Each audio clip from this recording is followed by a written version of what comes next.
Hello everyone, my name is Bart Wernaert and today I would like to discuss the various factors that influence your sense of responsibility, or in other words, factors that somehow influence the way you take ethical decisions. There are various ways to subgroup those factors, and a lot of research has been done to map this, to categorize those factors.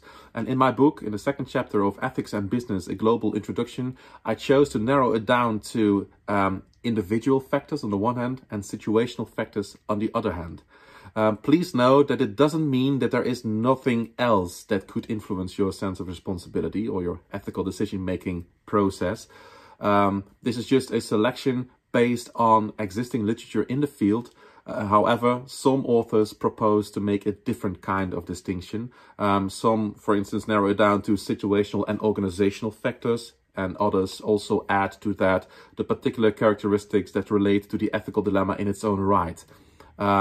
Just for the sake of clarity, I just chose to focus on those two, individual factors and situational factors, and from there on discuss the most important elements we can come up with in literature.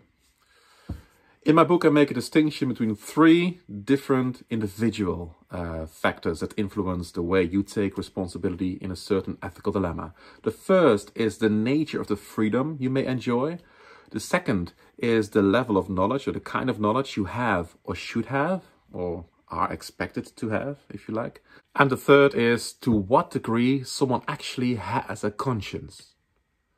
Now let's start with the first individual factor, freedom. We need to enjoy a certain level of freedom to be able to take responsibility towards someone else in a given ethical dilemma. This freedom should first of all be physical freedom.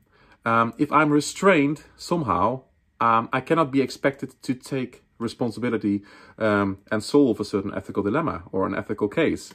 Quite simply put, if I'm in a wheelchair, you cannot expect me to swim after a drowning boy. That's going to be physically impossible. However, freedom is mostly discussed in a slightly different context, and that is more societal freedom or autonomy, if you like. To what degree do I enjoy an adequate level of autonomy to make my own decisions and be able to take the right call when an ethical dilemma appears in front of me? And we could narrow that down to negative and positive freedom, as is portrayed by Isaiah Berlin. For that particular matter, I recorded a different video and I recommend you to watch that one. The second individual factor is knowledge. I should have a certain knowledge about a certain case to actually be able to take my responsibility in that given case. Now, this can be quite simple. If I do not know that my neighbor has kidnapped a young woman and holds her hostage in a way, well, if I don't know that, then it's going to be quite difficult to take my responsibility towards that young lady and save her or rescue her. But if I somehow acquire knowledge that something is going on next door, then I should probably act and do something because I feel an ethical responsibility to do so because of the knowledge I have. Well, this is a simple example, but it could be a little bit more complicated. Certain ethical dilemmas do not present themselves as such. It requires certain skills, some life experience, if you like, to actually be able to recognize something as an ethical dilemma. That's also a certain knowledge, if you like, or maybe skills. And I can be trained for that. I can follow education, for instance, or I can take courses in ethics or in other things to become more knowledgeable of the nature of ethical dilemmas and how to solve them. The more I know, probably, the more I would want to take a certain responsibility in solving ethical dilemmas. In certain positions, there is some bad news maybe, because their knowledge as such, actual knowledge, is not so relevant. Perceived knowledge is more important. When you are a CEO of a big bank and under your leadership a big fraud is going on, even if you really couldn't have known anything about that, still people would call you out and say, hey, you are responsible for this happening because you were the CEO at that moment and under your leadership, this has happened. Therefore, maybe they will ask you to resign, even if you didn't know at all what was going on. A third element is conscience. That means, more or less, the ability to develop an ethical awareness. We do not all have that ability. For instance, in the case of a young child, we mostly assume that they do not have such an ability yet. That is the reason, for instance, that in most penal systems and penal codes, children are exempted and are excused when they commit a certain crime, because we assume that they are not able yet to be ethically aware. Sometimes also in case of mental illness, we assume such a thing. And here is the tricky part a little bit, because when we assume that, we basically say you cannot be held responsible because you couldn't have recognized this as an ethical issue, and therefore you couldn't have acted as we expect you to act. And this could be a bit tricky, because when we say, in the case of certain criminals, who on earth would do such a thing? Someone like that must be out of his mind. Well, then at the same time, we also say, therefore, we cannot hold him responsible, or her. And, well, this could lead to undesirable situation, because sometimes we feel the urge or the desire to punish someone for an horrific crime, for instance. So it leads to a tricky debate whether or not conscience should be taken into consideration in assessing whether or not someone should have taken a certain ethical responsibility or not. Now, then we have 4 situational factors that influence the way you take moral responsibility. The first is the level of influence I can have in a given case. The second is the causality, the nearness I feel towards a particular case. The third is the impact I can possibly have in a particular case. And the last is kind of an exemption thing, or let's say a wild card.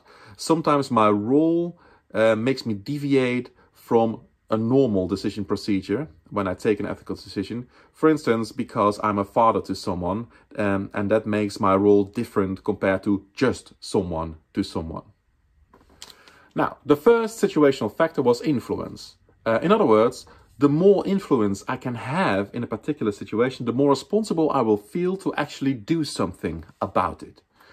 In general, a consumer, for instance, will feel not that responsible towards the labor position of people in developing countries.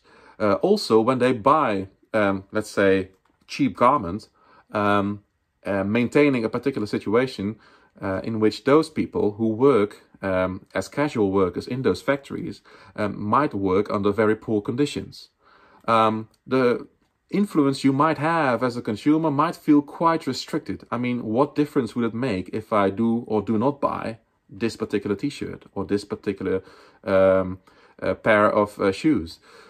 So the lower the influence is, at least the perceived influence I can particularly have in a certain case, the less eager I will probably be to take a moral responsibility.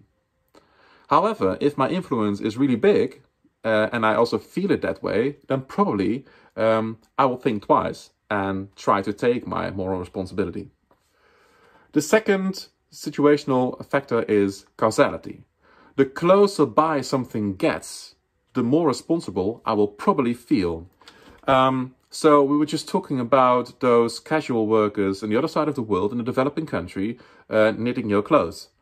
I'm quite sure that if those poor labor conditions were quite visible just across your street, in your neighborhood, and it would actually be people you would know, then I do think that as a consumer, you might sometimes take a different decision in purchasing these clothes, yes or no, compared to when these are, in your humble case, anonymous people somewhere on the other side of the world. So the closer by something gets, the more responsibility you would probably be willing to take.